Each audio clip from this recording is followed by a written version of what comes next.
What is going on, beautiful people? I am Lee Hammock, the diagnosed self-aware narcissist known as mental illness, and welcome to another episode of A Narcissist Explains. In today's episode, we're going to be talking about how some narcissists will continue to seek vengeance years after the breakup, any time period after the breakup or the discard phase, where they will try to ruin you later on. Stay tuned, like and subscribe for more. So this person said that she left her possibly narcissistic ex and he sought out to ruin her ever since. And if you're new here, I'm a narcissist, I have narcissistic personality disorder. So how dare you leave me? How dare you reject me?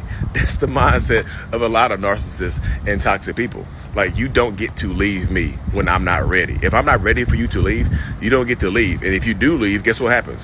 I have to attack you to make myself feel better about myself. Because that rejection brings on a lot of shame. That's why a lot of times you see a narcissistic person get divorced. Like you file for divorce against the narcissist and they'll go crazy. They'll refuse to divorce you. You'll be married for 10 years after y'all separate. You haven't seen this person in 10 years, but y'all still married because they hide and don't want to sign the divorce papers. That rejection does hurt a lot of narcissistic people. It just does. So typically you just have to ignore them, or sometimes get the police or lawyers involved in things like that to get them to stop. And sometimes even if you get the police involved, they still won't stop. So stay safe. Hope this helps. So welcome back.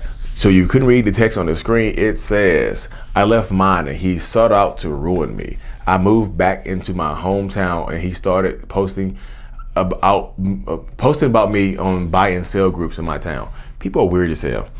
But you see how I go into the video, like, you heard, like, rejection breeds obsession with some narcissist and toxic people. It just does. You hurt me, you caused me this pain, so I need to cause you the pain back. You embarrass me by leaving me.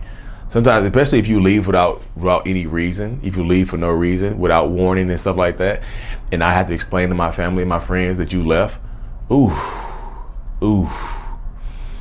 I'm just telling you that I'm not saying you're bringing the heat on yourself. I'm just saying that narcissistic person will perceive that and be angry as hell at you. Again, I'm not saying it's your fault. It's not me just saying it's your fault for leaving. No, leave. If you want to leave, leave. Of course, be safe and careful about it. But if you want to leave, absolutely pack your stuff up and dip. I'm not telling you to stay through any kind of BS. I'm not telling you to stay through any kind of abuse or anything like that. I'm just telling you, if it's time for you to go, then it's time for you to go. But be wary, because you deal with, like, the smear campaign. This is pretty much what this person is doing. And there's no set expiration date on the smear campaign from a narcissistic person. There just isn't. They will smear you to the end of time. They just will. Some of them will smear you to the end of time. Like, if you don't know what the smear campaign is, this is when a narcissist, just tries to ruin your reputation with lies, half-truths, falsities, manipulation. They're gaslighting people. They're trying to convince people that you are a horrible person, pretty much. They're trying to ruin your relationship. They're trying to ruin your job. This person right here, so petty that the man joined her local buy and sell groups. Is posting stuff about her in those groups. Maybe saying that she's a scammer. Maybe saying that she's, a whore, whatever he's saying. Who knows what he's saying. But those buy and sell groups, some people who run those groups, they like drama. They'll keep it up. But sometimes you can just report to get it removed. But they just want to. A lot of times when you break up with them, they want to seek vengeance. I'm the one. I'm like, so vengeance will be mine. I know the Lord didn't God say in the Bible somewhere, vengeance is mine, said the Lord, or something like that. But for narcissists, they try to take, a lot of narcissistic people have God complexes, so they think they are God, or likened to God. So they'll try to seek vengeance for themselves. Because how dare you? Honestly, how dare you leave me? I don't care. No. I don't care what you say I put you through. How dare you leave me? How dare you? In the mind of a narcissistic person, it gets to that point. How dare you do this? How dare you abandon me? How dare you not be there for me? You see how it works right there? You see how the mindset of a narcissistic person works. I'm just telling y'all that when you're dealing with this mindset, this type of personality, you got to prepare for this type of stuff. Because sometimes the narcissist will smear campaign you to try to get you to reach out to them so they can sit down and have a conversation with you. This smear campaign could absolutely be a form of a Hoover. It just could. The smear campaign, them posting in those buy-sell groups, you want me to stop? Come sit down and talk to me. Don't do that. Of course, if you can ignore the smear campaign, just ignore it. You mean if it's not hurting your reputation or hurting your job or something like that, sometimes just, you smother the fire by just, you cut it off the air supply. And the air supply is you responding. The air supply is you going back and forth. The air supply is you reaching out to them and things like that. You reaching out to their family members or their friends or some mutual friends to try to reason with them to get them to stop. They don't, we all know that now. That doesn't work very well a lot of times. You see what I'm saying? So if you're dealing with narcissistic people, toxic people, whatever, they will seek vengeance, like angry. Like it's so embarrassing. It brings them so much shame when we get broken up with. That's why you see a lot of people, a lot of narcissists, toxic people, whatever. When you file for divorce or they'll go through the divorce or separation or something like that, they'll rage out on you.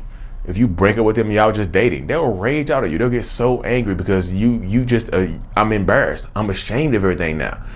You brought, and I'm ashamed because the only reason I'm feeling this shame because you brought the shame into my life. I was good.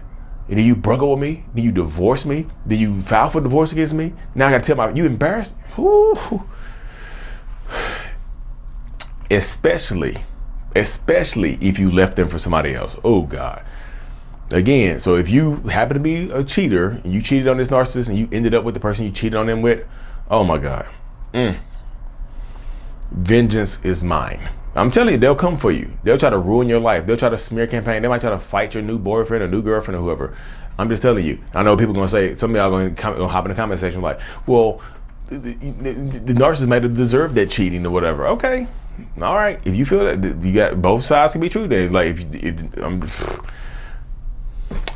be careful with my words today, y'all. Just understand that if you cheat on them, they will seek vengeance on you for the rest of your life. Because this is one of the most embarrassing things that you can do to a narcissistic person, to anybody in general.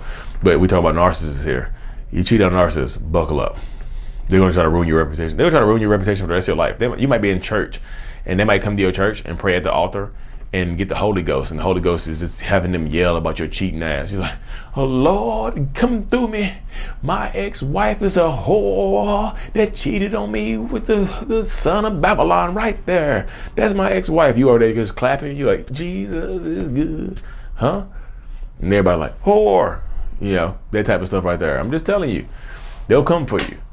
And how do we get them to stop, Lee? Sometimes they won't stop you. I'm gonna be real. I'm gonna keep it hot with you. Sometimes they're very careful what they say. They'll do it from fake pages and stuff like that. They'll do it from VPNs and protect their IP addresses. They'll do it from different locations. They just, or they'll watch what they say.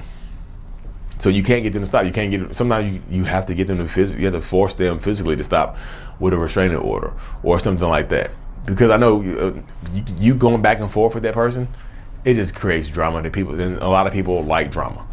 A lot of people like drama. Let me rephrase that. A lot of people like drama when they're not a part of it.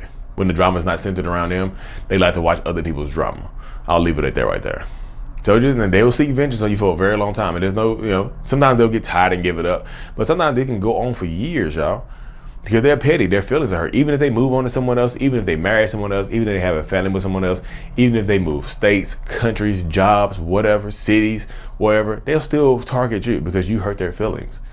You don't get to hurt my feelings, said the narcissist. You mean you don't get to hurt my damn feelings because I hurt yours. Rebel. But anyways, y'all, thank y'all for tuning into another episode. I truly appreciate every single one of y'all because as much as y'all say y'all learn from me, I promise you I'll learn more from y'all. The brand is available. Link is in the description. Like and subscribe for more. Mental Illness is out. Peace.